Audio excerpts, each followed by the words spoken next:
Hi friends, ഷെഫീസ് dream വേൾഡിലേക്ക് സ്വാഗതം. വളരെ ടേസ്റ്റിയും ക്രീമി ആയിട്ടുള്ളൊരു എഗ് കുറുമയുടെ റെസിപ്പിയാണ് കേട്ടോ. അഫ്ഗാനി എഗ് കുറുമയാണ് നമ്മളിന്ന് തയ്യാറാക്കാൻ പോകുന്നത്. നല്ല ടേസ്റ്റി ആയിട്ടുള്ളൊരു കറിയാണ് കേട്ടോ. നമുക്ക് പത്തിരി, പൊറാട്ട, കുബൂസ്, ചപ്പാത്തി, പൂരി എല്ലാത്തിൻ്റെ കൂടെ കഴിക്കാനും നല്ല ടേസ്റ്റി ആയിട്ടുള്ളൊരു കറിയാണ്. അതുപോലെ നമുക്ക് വീട്ടിലൊക്കെ ഗസ്റ്റുകൾ വരുമ്പോൾ നമുക്ക് തയ്യാറാക്കാൻ പറ്റിയ, സിമ്പിളായിട്ട് തയ്യാറാക്കാൻ പറ്റിയ ഒരു കറിയും കൂടിയാണ്. അപ്പോൾ നമുക്കിത് എങ്ങനെ തയ്യാറാക്കുന്നത് നോക്കിയാലോ. അപ്പോൾ നമുക്ക് വീഡിയോയിലേക്ക് പോകാം.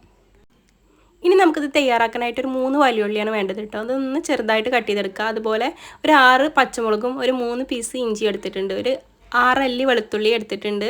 പിന്നെ നമ്മൾ അണ്ടിപ്പരിപ്പൊന്ന് വെള്ളത്തിൽ കുതിർത്തി എടുത്തതാണ് കേട്ടോ, അതും എടുത്തിട്ടുണ്ട്. ഇനി നമുക്കിതിലേക്ക് ഉള്ളിയും അതുപോലെ പച്ചമുളകും ചെറുതായിട്ടൊന്ന് കട്ട് ചെയ്തെടുക്കട്ടോ. ഒരുപാട് അങ്ങ് ചെറുതാക്കി കട്ട് ചെയ്യൊന്നും വേണ്ട. നമുക്കിതൊന്ന് വഴറ്റിയെടുത്തിട്ട് അരച്ചെടുക്കാനുള്ളതാണ് കേട്ടോ. അപ്പോൾ ഇതൊന്ന് ചെറുതായിട്ട് കട്ട് ചെയ്തെടുക്കുന്നുണ്ട്. ഇതിവിടെ നമ്മൾ കട്ട് ചെയ്ത് മാറ്റി വെച്ചിട്ടുണ്ട് കേട്ടോ. ഇനി നമുക്കിതൊന്ന് വഴറ്റിയെടുക്കുന്ന ടൈം കൊണ്ട് നമുക്ക് ഇതിലേക്ക് വേണ്ട മുട്ട ഒന്ന് പുഴുങ്ങിയെടുക്കാം കേട്ടോ. ഞാനിവിടെ ഒരു 10 മുട്ട വെച്ചിട്ടാണ് ചെയ്യുന്നത്. ഇനി നമുക്കിതിലേക്ക് വേണ്ടത് ബട്ടറാണ്. ഞാനിവിടെ അൺസാൾട്ടഡ് എടുത്തിട്ടുള്ളത്. അപ്പോൾ നിങ്ങളുടെ കയ്യിൽ സാൾട്ട് ഉള്ളതാണെങ്കിൽ നിങ്ങൾ അതിനനുസരിച്ച് ഉപ്പ് ചേർത്താൽ മതി കേട്ടോ. അതുപോലെ മിൽക്ക് മിസ്റ്റിൻ്റെ ഫ്രഷ് ക്രീം എടുത്തിട്ടുണ്ട്. ഇനി നമുക്കിതിലേക്ക് വേണ്ടത് മല്ലിയില കേട്ടോ. ഇതുപോലെ ഒരു വലിയ പിടി മല്ലിയില എടുത്തിട്ടുണ്ട്. ഇനി നമുക്കിതിവിടെ മാറ്റി വെക്കാം. ഇനി നമുക്ക് ഉള്ളിൽ വഴറ്റിയെടുക്കാനായിട്ടൊരു ചട്ടി അടുപ്പത്ത് വെച്ചിട്ടുണ്ട് കേട്ടോ. അതിലേക്ക് ഞാൻ കുറച്ച് വെളിച്ചെണ്ണ ചേർത്തിട്ടുണ്ട്, ബട്ടർ കരിഞ്ഞു പോകാതിരിക്കാൻ കേട്ടോ. ഇനി ഈ ബട്ടർ ഒന്ന് മെൽറ്റാകുമ്പോൾ നമുക്കിതിലേക്ക് കട്ട് ചെയ്ത് വെച്ച ഉള്ളി ചേർത്ത് കൊടുക്കാം. ഞാനിവിടെ ഉള്ളിയും അതുപോലെ പച്ചമുളക്, ഇഞ്ചി, വെളുത്തുള്ളി ഒക്കെ ഒരുമിച്ചാണ് ചേർക്കുന്നത് കേട്ടോ. നമുക്കൊന്ന് ചെറിയ രീതിയിലൊന്ന് വഴറ്റിയെടുത്താൽ മതി കേട്ടോ, നമുക്കിത് അരച്ചെടുക്കാനുള്ളതുകൊണ്ട്. അപ്പോൾ ഇനി നമുക്കിത് മുഴുവൻ ഇതിലേക്ക് ഇട്ട് കൊടുക്കാം. ഇനി നമുക്കിത് ബട്ടറിലൊന്ന് മിക്സ് ചെയ്തെടുക്കാം കേട്ടോ. എന്നിട്ട് നമുക്കിതിലേക്ക് ആവശ്യത്തിനുള്ള ഉപ്പ് കൂടി ചേർത്തിട്ട് ഒന്നുകൂടി മിക്സ് ചെയ്തിട്ട് നമുക്ക് ഒന്ന് വഴറ്റിയെടുക്കാം കേട്ടോ. ഒരുപാടങ്ങ് വഴറ്റി പോകുന്നു വേണ്ട. ഈ രീതിയിലൊന്ന് വഴറ്റിയെടുത്തിട്ടുണ്ടോ. ഒരുപാടങ്ങ് വഴറ്റിയിട്ടുള്ളത് ഈ രീതിയിലാണ് വഴറ്റിയെടുത്തിട്ടുള്ളത്. ഇനി നമുക്കിതിലേക്ക് കുതിർത്ത് വെച്ച അണ്ടിപ്പരിപ്പ് കൂടി ചേർത്തിട്ടൊന്ന് മിക്സ് ചെയ്തെടുക്കാം കേട്ടോ. എന്നിട്ട് 2 മിനിറ്റ് ഒന്ന് ഇളക്കിയതിന് ശേഷം നമുക്ക് തീ ഓഫ് ചെയ്യാവുന്നതാണ് കേട്ടോ. എന്നിട്ട് നമുക്കിതൊന്ന് ചൂടാറിയതിന് ശേഷം ഒന്ന് അരച്ചെടുക്കാം. അപ്പം നമ്മൾ വഴറ്റി വെച്ച ഉള്ളിയൊക്കെ ഇവിടെ ചൂടാറി കിട്ടിയിട്ടുണ്ട് കേട്ടോ. ഇനി നമുക്കിതൊരു മിക്സിയുടെ ജാറിലേക്ക് മാറ്റാം.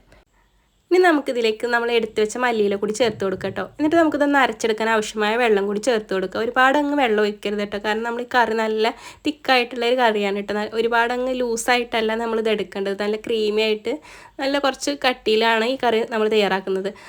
ഈ ടൈമിൽ ഒരുപാട് വെള്ളം ചേർക്കുന്നില്ല കേട്ടോ. ഇനി നമുക്ക് ഒരുപാട് അങ്ങ് തിക്കായി തോന്നുകയാണെങ്കിൽ ആ ടൈമിൽ നമുക്ക് ചേർത്ത് കൊടുക്കാം കേട്ടോ.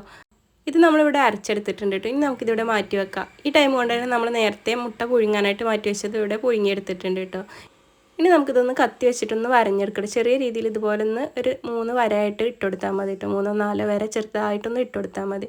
ഇനി നമുക്കിതിവിടെ മാറ്റി വെക്കാം.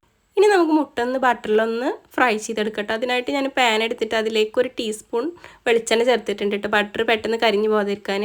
ഇനി ബട്ടറും കൂടി ചേർത്തിട്ട് നമുക്കിതിലേക്ക് ഇതിലേക്ക് ഒരു 1/2 ടീസ്പൂൺ മുളക് പൊടി ചേർത്തിട്ടുണ്ട് കേട്ടോ. ഞാനിവിടെ പച്ചമുളക് അരച്ചത് നല്ല എരിവുള്ളതായിരുന്നു കേട്ടോ. അതുകൊണ്ട് ഞാൻ ഈ ടൈമിൽ കുരുമുളക് പൊടി ചേർത്തിട്ടില്ല കേട്ടോ. അപ്പോൾ നിങ്ങൾക്ക് കുറച്ച് കുരുമുളക് പൊടി ചേർക്കാം കേട്ടോ. ഞാൻ വീട്ടിലുണ്ടായ മുളകായതുകൊണ്ട് നല്ല എരിവുള്ളതായിരുന്നു.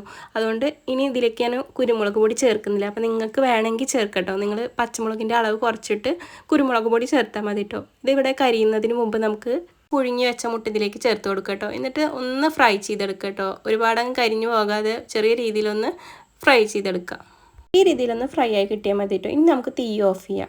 ഇനി നമുക്ക് കറി തയ്യാറാക്കാനായിട്ട് ഒരു ചട്ടി അടുപ്പത്ത് വെച്ചിട്ടുണ്ട് കേട്ടോ. ഇത് ചട്ടി ഒന്ന് തീ ഒന്ന് കുറച്ച് വെച്ചിട്ടാണ് ബട്ടർ ചേർത്ത് കൊടുത്തിട്ടുള്ളത് കേട്ടോ. അതുപോലെ നമ്മൾ 100 ഗ്രാം ബട്ടർ എടുത്തത് നമ്മൾ ഇതിൽ നിന്ന് തന്നെയാണ് നമ്മൾ ഉള്ളി വഴറ്റിയതും അതുപോലെ മുട്ട ഒന്ന് ഫ്രൈ ചെയ്തെടുത്തിട്ട് ബാക്കി വന്ന ബട്ടറാണ് നമ്മൾ ലാസ്റ്റായിട്ട് ചേർത്ത് കൊടുത്തിട്ടുള്ളത് കേട്ടോ. ഇനി നമുക്ക് ബട്ടർ ഒന്ന് മെൽറ്റായി വരുമ്പോൾ നമുക്കിതിലേക്ക് നമ്മൾ അരച്ച് വെച്ച അരപ്പ് ചേർത്ത് കൊടുക്കാം. ഇനി നമുക്കിത് ഇതിലേക്ക് ഒഴിച്ചതിന് ശേഷം നമ്മുടെ മിക്സിയുടെ ജാറിലേക്ക് കുറച്ചും കൂടി ആ അരപ്പിൻ്റെ ബാക്കിയുള്ളതിലേക്ക് വെള്ളം ഒഴിച്ചിട്ട് മാറ്റി വെക്കാം. നമുക്കിതിലേക്ക് ലാസ്റ്റ് ചേർത്ത് കൊടുക്കാം. നമ്മൾ ക്രീമും അതുപോലെ അണ്ടിപ്പരിപ്പ് അരച്ചതുകൊണ്ട് തിക്കായിട്ട് വരും കേട്ടോ. നമ്മൾ ഫസ്റ്റ് തന്നെ വെള്ളം ഒരുപാട് ഒഴിച്ച് വെച്ചാൽ നമുക്ക് ലൂസായി പോകും കറി. അപ്പോൾ നമ്മുടെ ഇഷ്ടത്തിനനുസരിച്ച് വെള്ളം ചേർത്ത് കൊടുക്കുക. ഇനി ഇതിലേക്ക് ഒരു 1/2 ടീസ്പൂൺ മഞ്ഞൾപ്പൊടിയും ഒരു 2 ടീസ്പൂൺ മല്ലിപ്പൊടി കൂടി ചേർക്കുന്നുണ്ട് കേട്ടോ. ഈ ടൈമിൽ നിങ്ങൾക്ക് കുരുമുളക് പൊടി കൂടി ചേർക്കാം കേട്ടോ. ഞാനിവിടെ പച്ചമുളക് അരച്ചത് നല്ല എരിവായതുകൊണ്ട് ചേർത്തിട്ടില്ല കേട്ടോ.